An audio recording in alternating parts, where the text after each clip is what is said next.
ఆర్ద్రానుభూతిమఖిలాక్షరరాజ్యపీఠం అమ్మా ఆర్ద్రానుభూతిమఖిలాక్షరరాజ్యపీఠం కాలానుకూల రచనాపచనానురక్తిం ఆర్ద్రానుభూతిమఖిలాక్షరరాజ్యపీఠం కాలానుకూల రచనాపచనానురక్తిం భావానుభావరసభావగృహప్రవేశం భావానుభావరసభావగృహప్రవేశం మాతకా హే మాతకా త్వమేవ పరికల్పయ కల్పతల్పం మాతస్త్వమేవ పరికల్పయ కల్పతల్పం. కాలానుకూలమైన సంభాషణని, భావానుకూలమైన రసాన్ని, రసస్ఫూర్తిని అందించవలసిందిగా మా అమ్మని ప్రార్థన చేస్తూ, ముఖ్యంగా అయ్యప్ప తత్వం, స్వామి అయ్యప్ప దీక్షలో అంతరార్థం పరమార్థం తెలుసుకుందుకు మనం ఇక్కడ సమావేశం అయ్యాం. కాబట్టి మొదట ఇవాళ అయ్యప్ప తత్వాన్ని గురించి తెలుసుకునే ప్రయత్నం చేద్దాం. నిజానికి దీక్ష వేరు, తత్వం వేరు కాదు. దీక్ష అంతా ఎందుకంటే తత్వం అర్థం కావడానికి, సత్యనారాయణ వ్రతం ఎందుకు అంటే సత్యనారాయణ తత్వం అర్థం కావడానికి, వెంకటేశ్వర దీపారాధన ఎందుకంటే వెంకటేశ్వర తత్వం అర్థం కావడానికి. ఇది మనం గ్రహించకపోతే ఒట్టి వ్రతం ప్రసాదం కోసం, దీపారాధన ఒత్తుల కోసం మిగిలిపోతుంది. ఇక దాని వెనకాల మహిమలు మాయలు రకరకాలు కల్పిస్తూ ఉంటాం. మనం ఇది చేస్తే చాలు, అది చేస్తే చాలు అంటాం. ఇక అవంతా మన భ్రమ తప్పితే వాస్తవం కాదు. నాకు వాస్తవాలు మాట్లాడడమే అలవాటు. ఏ వ్రతం చేసినా, ఏ దీక్ష చేపట్టినా, ఏ నియమాలు మన జీవితానికి పెట్టుకున్నా, దేవుడు పూజ బోరి మీద పెట్టుకున్నా, అది మళ్ళీ తిరిగి మనకు అన్వయించుకుంటున్నామా లేదా, తద్వారా ఆ దైవ తత్వాన్ని గ్రహిస్తున్నామా లేదా అనేది ముఖ్యం. దైవతత్వం వేరు, జీవతత్వం వేరు కాదు. దేవుడు జీవుడు వేరు అంటే అంతకంటే అజ్ఞానం ఇంకోట్లేదు. దేవుడి కంటే జీవుడు వేరైతే సృష్టి ఉండే అవకాశమే లేదు. దేవుని యొక్క ఉనికికి, అస్తిత్వానికి అవసరమే లేదు అసలు. ఈ జీవుళ్ళందరినీ దేవుడు కూర్చోబెట్టి సృష్టించాడు. ఆయనే మొత్తం నడిపిస్తాడు, ఆడిస్తాడు. ఆయన చేతిలో మనం ఆటబొమ్మలో ఉంటూ ఉంటామే. చాలా పొరపాటు మాట అది. ఆటబొమ్మలు మనం కాదు, ఆడించేవాడు ఆయనే, ఆడుకునేవాడు కూడా ఆయనే. అది గ్రహిస్తే దైవం అర్థం. ఆడించేవాడు వేరై ఉండి ఆడేవాడు వేరై ఉంటే ఖచ్చితంగా దేవుడు కిరాతుడు అవుతాడు, మనిషి కూడా కాడు. మన జీవితాలతో ఆడుకోవడానికి ఆయన ఎవడండి? ఎవరిని సృష్టి చేయమని ఎవరు చెప్పారు? ఆయనకి అసలు ఎందుకు చేశాడు? నా లీల కోసం చేశానంటే కుదరదండి. నీ లీల కోసం మమ్మల్ని ఏడిపిస్తావా? అనేక ప్రశ్నలు వస్తాయి. అంచేత అద్వైతం ఒకటే సిద్ధాంతం. జీవోదేవ సనాతన చెదేద అజ్ఞాన నిర్మాల్యం సోహం భావేన పూజయేత్. అంతిమంగా మనం తెలుసుకోవలసింది, ఏ రూపంలో దైవారాధన చేసినా సరే జీవుడే దేవుడు, అహం బ్రహ్మాస్మి, తత్వమసి, ఈ వాక్యాల అర్థమే అంతిమార్థం, పరమార్థం. దేవుడు ఎక్కడో ఉంటాడో, కొండ మీదో, ఎక్కడో వైకుంఠంలోనో కైలాసంలోనో ఆయన ఈ ప్రపంచం అంతా సృష్టించాడు. పైనుంచి చూస్తూ ఉంటాడు. పైనుంచి చూడడం కాదు, కింద నుంచి చూసేది కూడా ఆయనే. అసలు ఎవడు దేవుడు చూపు కోసం చూస్తున్నాడో వాడు కూడా ఆయనే. మొత్తం పదార్థం అంతా ఒక్కటే.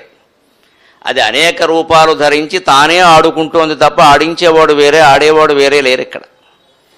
అంచేత మనం ఎవరం కీలుబొమ్మలం కాదు, భయపడాల్సిన పని లేదు. బానిసత్వం అవసరం లేదు. మనం ఎవరమో కీలుబొమ్మలం కాదు, ఎవరి చేతిలోనో కీలుబొమ్మలం కాదు, దేవుడి చేతిలో కూడా. అదేం గొప్ప విషయం కాదు. మనం ఎవరో మనం తెలుసుకోలేకపోతూ ఉండడం వల్లే మనం కీలుబొమ్మలం అని కాసేపు, ఇంకేదో కాసేపు, ఇంకేదో కాసేపు రకరకాలుగా జీవితాన్ని మార్చుకున్నాం మనం. అది తెలియజేయడానికే భగవంతుడు కాలానుకూలంగా అవతరిస్తాడు. ఈ కాలానుకూలంగా వచ్చినటువంటి అవతారమే అయ్యప్ప స్వామి. అందుకే ఆయన ఆశ్చర్యకరంగా మానవ జీవిత చరిత్రలో కాదు, పురాణాల చరిత్రలో కూడా ఆశ్చర్యకరంగా ఇద్దరు పురుష దేవతలకి సంతానంగా జన్మించాడు ఆయన, శివకేశవ తనయుడు. ఇది ఎక్కడ విచిత్రం ఇది? దేవతల్లో కూడా ఎవరన్నా పుడితే ఓ దేవుడు దేవత ఎవరన్నా పుట్టారంటే తల్లి తండ్రి అంటారు. తల్లి సహజంగా స్త్రీ అయి ఉంటుంది. గణపతి దేవుడు, తల్లి పార్వతీదేవి, తండ్రి పరమేశ్వరుడు. స్త్రీ పురుషులే కదా, ఇద్దరు పురుషులు కాదుగా. కుమారస్వామి తల్లిదండ్రులు ఇద్దరు స్త్రీ పురుషులే కదా, ఇద్దరు పురుషులు ఇద్దరు స్త్రీలు కాదు కదా. మరి ఒక్క అయ్యప్ప స్వామికి మాత్రం ఇద్దరు పురుషులు తల్లిదండ్రులు ఎలా అవుతారండి? ఆ అవతార రహస్యం అంతా అందులోనే ఉంది. శివకేశవతనయుండై శివకేశవతనయుండై నవనవ సోపాన సరసి నాళీకంబై. దేవాలయంలో అయ్యప్పను దర్శించినప్పుడు నాలో పొంగినటువంటి పద్యం ఇది. అయ్యప్ప ఆలయం కాబట్టి అందరూ భక్తులు సంతోషిస్తారని ఈ పద్యాన్ని చెబుతున్నాను. శివకేశవతనయుండై నవనవ సోపాన సరసి నాళీకంబై భువి వెలిగించడి దివియై భువి వెలిగించడి దివియై అవతారమునెత్తు స్వామి అయ్యప్ప శరణం.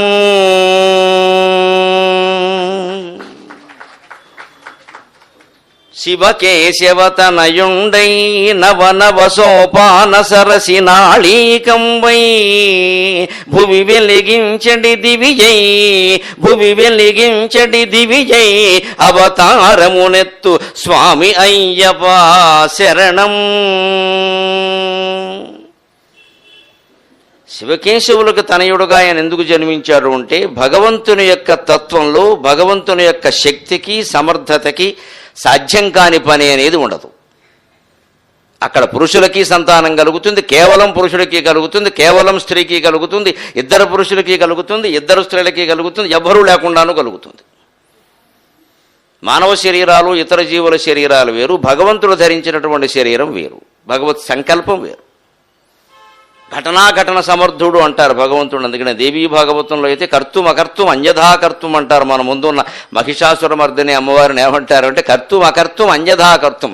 కర్తుం అనుకున్నది అనుకున్నట్టు చేయడానికి. దానికి ఏదైనా ఆటంకాలు వచ్చాయనుకోండి భయపడతాం. ఊళ్ళోకి వెళ్ళి అమ్మ ఏదో పిల్లాడు పెళ్లి తలపెట్టామమ్మ ఏదో ఇబ్బందులు వస్తేనే కాస్త జరిగేలా చూడంటే నీకెందుకే నేను చూసుకుంటా అని చేసేస్తుంది ఆవిడ. అకర్తం కొన్ని జరగకూడని ఉంటాయి, మనకి ఇష్టం లేనివి జరుగుతాయి, జీవితంలో సహజంగా జరుగుతాయి. ఇష్టమైనవి జరిగితే జీవితం ఎలా అవుతుంది? తలచినదే జరిగినదా దైవం ఎందులకు, జరిగినదే తలచిదివా శాంతి లేదు నీకు అన్నాడు మహాకవి. తలచిందల్లా జరిగితే దైవం ఎందుకంటే పని లేక, మనం అనుకున్నదల్లా అయిపోతే దేవుడు ఎందుకు? పోనీ జరిగినదే తలచితివా, గతంలో ఏదో జరిగింది, నిన్నేదో జరిగింది, మొన్నేదో జరిగింది కాదు. కొంతమంది పాపం ఉంటారు దురదృష్టవంతులు, 5 ఏళ్ల క్రితం 10 ఏళ్ల క్రితం 30 ఏళ్ల క్రితం జరిగినవి కూడా గుర్తు తెచ్చుకుని మరీ బాధపడుతూ ఉంటారు. ఆ క్యాసెట్ మళ్ళీ ఎందుకు వేసుకోవాలి? అసలు పని ఏమిటి? ఎవరు అడగకుండానే వేసేసుకుని ఇంకా ఇంకా ఇంకా లోపలికి వెళ్ళిపోతూ ఉంటారు కుళ్ళిపోయి. ఎవరన్నా వచ్చినా కూడా ఏమండి బాగున్నారు కదండి సుఖంగా అంటే ఇప్పుడు అంటే బాగున్నామండి, ఒకప్పుడు ఎలా ఉన్నా, ఎందుకు వచ్చిన గొడవది అంటే ఏమిటి? ఆ దుఃఖం, ఆ బాధ, ఆ అవమానం ఏదో మనస్సులో పడింది ఉంది, అది వదలట్లేదు మనస్సుని. కాబట్టి బాధ ఎక్కువ అవుతుంది. అందుకని ఎప్పుడు అవి గుర్తు చేసుకోకూడదు మనం. అందుకే జరిగినదే తలచితవా శాంతి లేదు నీకు అన్నాడు.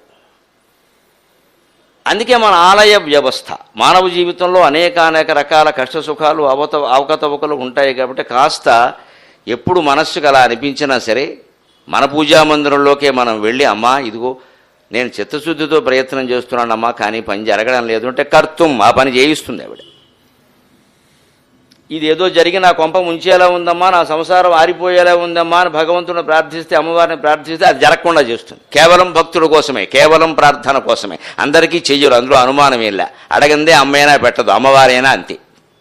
ఆ మాత్రం అడగడానికి కూడా ప్రయత్నం చేయకపోతే అలాగ మనం కూర్చుండగానే వర్షం అనుగ్రహ వర్షం కురవాలంటే అలాగే వర్షం కురవాలంటే మనం ఇంట్లో ఉంటే కురవదుగా, బయటికి వెళితేనే కురుస్తుంది. వర్షమైనా బయటికి వెళితే కురుస్తుంది, గొడుగు అడ్డం పెట్టుకుంటే కురవదు. గొడుగు అడ్డం పెట్టుకుంటే కురవదు. అంటే ఆ మాత్రమైనా ప్రయత్నం చేయాలి కదా. మనం బయటికి వెళ్తే వాన నేరుగా మన మీద పడాలి అంటే మనం బయటికి వెళ్ళాలి.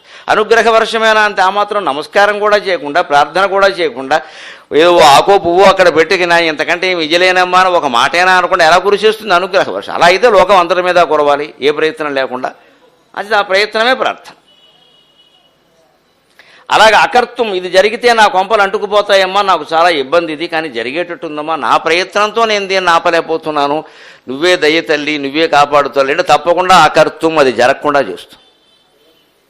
ఇంకో రకమైన కోరికలు ఉంటాయి మనకి, జరగాలి కానమ్మా అలా కాదు ఇలా జరగాలని. అంటే మనం రూట్ మ్యాప్ వేస్తాం. ఇక్కడ జీపీఎస్ పెట్టుకుని కారులో పెడుతుంటే చూడండి, ఒక్కోసారి అందులో ఏదో వస్తుంది, మనం కాస్త పక్కకి వెళ్ళిపోతాం, మళ్ళీ అక్కడి నుంచి రూట్ మారుతుంది. అదే మారదు, ఓ తిడుతుంది, సరిగ్గా వెళ్ళలేదు, oh it's okay you can go like this అంటూ.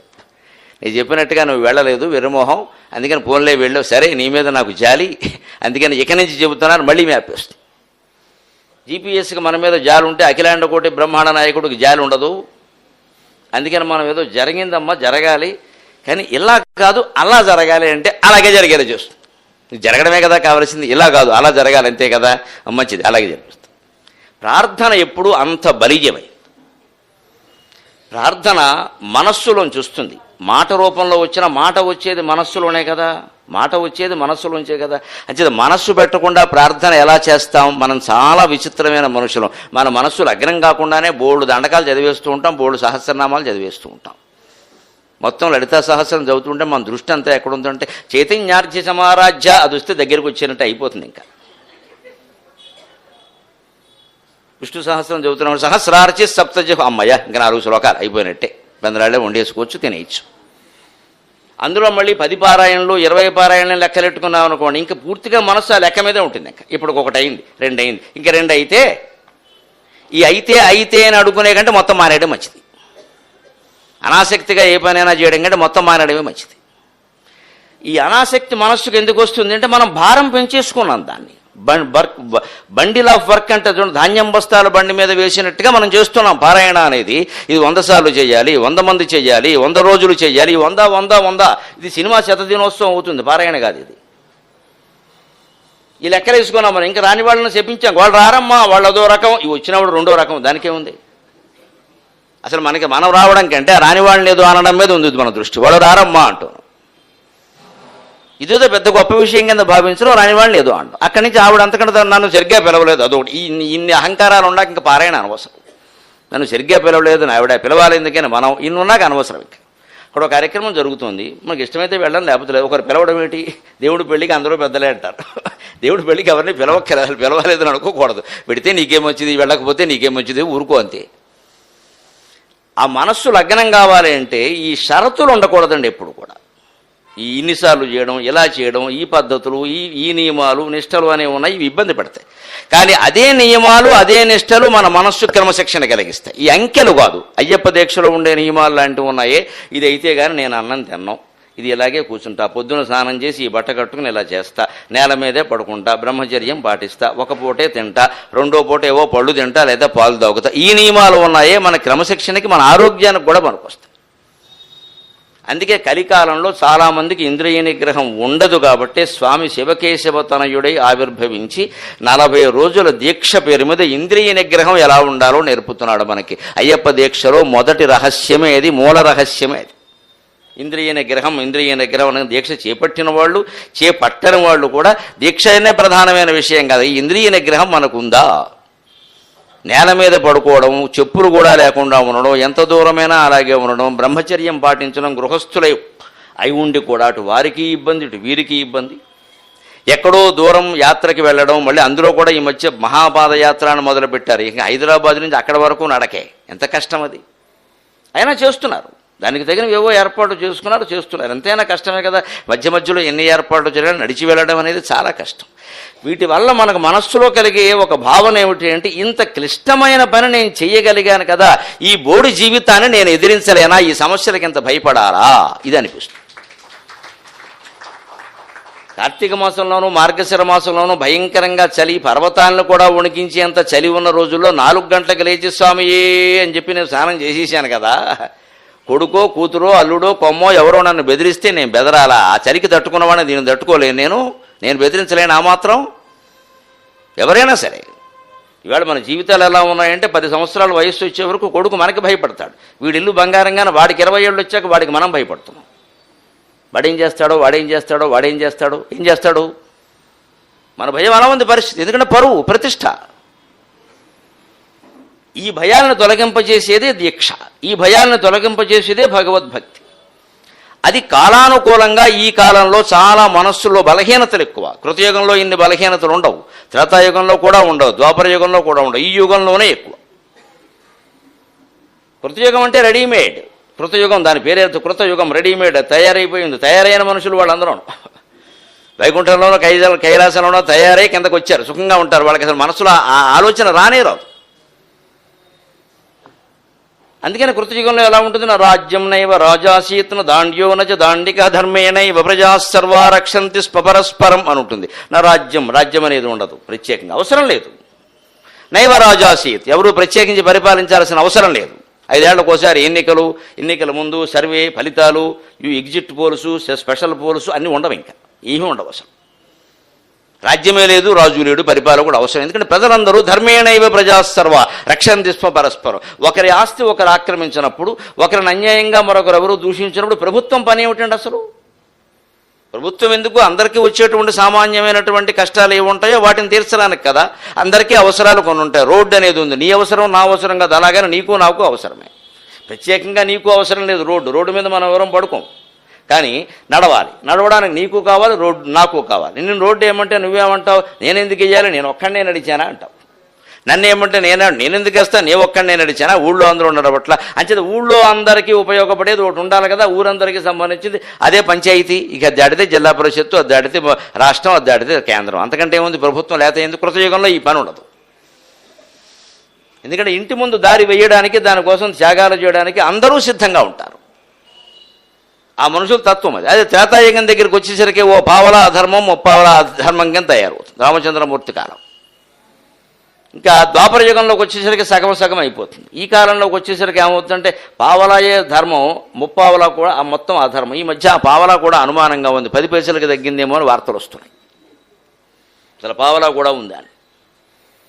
అందుకని దానికి చక్కగా ఒక మాటలో చెప్పాలంటే యుగధర్మం ఎలా ఉంటుందో, కృతయుగంలో దేవతలు రాక్షసులు వేరే వేరే లోకాల్లో ఉండేవారు. హిరణ్యకశ్యపుడు ఉండే లోకం వేరు, వైకుంఠం ఉండే లోకం వేరు. దేవతలు ఉండే లోకం వేరు, హిరణ్యకశ్యపుడు రావణాసురుడు హిరణ్యకశ్యపుడు వాళ్ళు ఉండేటువంటి లోకం వేరు. ఆ లోకాలే వేరు. వీళ్ళు అతల వితల సుతల తలాతల రసాతల పాతాళాదుల్లో వీళ్ళు ఉండేవారు. స్వర్లోక, తపోలోక, జనోలోక, సత్యలోకాల్లో వాళ్ళు ఉండేవారు. లోకాలే వేరు. అంటే దూరం ఎక్కువ, పాపం జరిగే అవకాశం కూడా తక్కువ. పాపానికి పుణ్యానికి దూరం ఎప్పుడైతే ఎక్కువ ఉందో పాపం జరిగే అవకాశం తగ్గిపోతుంది సహజం. కృతయుగంలో ఆ దూరం ఎక్కువ. త్రేతాయుగంలోకి వచ్చేసరికి దేవతలు రాక్షసులు ఒకే లోకంలో ఉన్నారు. రాముడు అయోధ్యలో ఉన్నాడు, రావణుడు లంకలో ఉన్నాడు. పెద్ద దూరం లేదు. శ్రీలంక మన రామేశ్వరం పెడితే 30 కిలోమీటర్లు పడవలో వెళ్ళొచ్చు. దేవతలు రాక్షసులు దగ్గరయ్యారు, మంచివాళ్ళు చెడ్డవాళ్ళు దగ్గరయ్యారు. దగ్గర అవడం వల్ల ఏమవుతుంది, ఎప్పుడు దగ్గర ఉన్నప్పుడు ఎప్పుడు మంచి ప్రభావం చెడ్డ మీద కంటే చెడు ప్రభావం మంచి మీదే ఎక్కువ ఉంటుంది. మానవ సహజమైన మనస్సు లోపం అది. ఒక మంచివాడిని ఒక చెడ్డవాడిని పక్కన కూర్చోబెడితే మంచివాడి సాంగత్యం వల్ల చెడ్డవాడు అవుతాడు, చెడ్డవాడు బాగుపడతాడు లేదో మనకి తెలియదు, కానీ చెడ్డవాడి సాంగత్యం వల్ల వీడు చెడిపోయే అవకాశాలు బాగా ఉన్నాయి. అది కలియుగ లక్షణం అది. అందుకని త్రేతాయుగంలో, కృతయుగంలో వేరు లోకాల్లో ఉంటే త్రేతాయుగంలోకి వచ్చేసరికి ఇద్దరు ఒక లోకంలోనే ఉన్నారు, భూలోకంలోనే. ద్వాపరయుగంలో మరీ ఉదాహరణం, ఇద్దరు ఒక లోకంలో కాదు, ఒకే ఇంట్లో ఉన్నారు. కౌరవ పాండవులు, గోడ ఒకటే అడ్డం, అన్నదమ్ముల పిల్లలు. ఇక పంపకాలు కూడా పూర్తిగా, అసలు యుద్ధం అంతా పంపకాల గురించే జరిగింది. ఒక ఇంట్లో ఉన్నారు. కృతయుగంలో వేరే లోకాల్లో ఉన్నారు దేవతలు రాక్షసులు. త్రేతాయుగంలోకి వచ్చేసరికి ఒక లోకంలోనే ఉన్నారు. ద్వాపరయుగంలోకి వచ్చేసరికి ఒకే ఇంట్లో ఉన్నారు. కలియుగంలో మన అందరూ అదృష్టమో దురదృష్టమో కానీ ఒకే ఒంట్లో ఉన్నారు. ఒక ఇంట్లో కాదు, ఒకే ఒంట్లో, ఒకే శరీరంలో దేవత ఉంటాడు, రాక్షసుడు. వీడే పగల దేవత, రాత్రి రాక్షసుడు. కొంతమంది పగల కూడా రాక్షసులే, వారి అదృష్టం వారిది. అందులోనూ తీవ్రవాదాలు ఉంటాయి కదా. అసలు ఎవడు ఒక్కొక్కడు ఉంటాడు, వాడు ఏ క్షణం రాక్షసుడో ఏ క్షణం దేవత వాడికి తెలియదు, మనకి తెలియదు. క్షణే తుష్ట క్షణే రుష్ట వితుష్టాస్తు క్షణే క్షణే అవ్యవస్థిత చిత్తానాం ప్రసాదోపి భయంకర అంటారు సుభాషితాలు. మానసిక క్రమశిక్షణ లేనివాడితో ఎలా ఉంటుందంటే పరిస్థితి, క్షణే తుష్ట క్షణే రుష్ట. ఓ క్షణం సంతోషిస్తాడు, అల్ప సంతోషం, దేనికో ఓ గంతులేస్తాడు. రెండో క్షణం కోప్పడిపోతాడు, ఎందుకు కోప్పడతాడో తెలియదు. వాడికి ఏదో జరిగిందంటే చిన్నపాటు అవమానం, నన్ను పిలవలేదంటాడు, లేదా పిలిచాక నన్ను గుర్తించలేదంటాడు, నాతో మాట్లాడలేదంటాడు. చాలు, ఇది చాలు, వాడు బాధపడడానికి అది చాలు. ఎంతసేపు అహం నేను నన్ను గుర్తించడం, నాతో మాట్లాడడం, ఇదే ముఖ్యం ఇక్కడ. ఆ గుర్తింపులో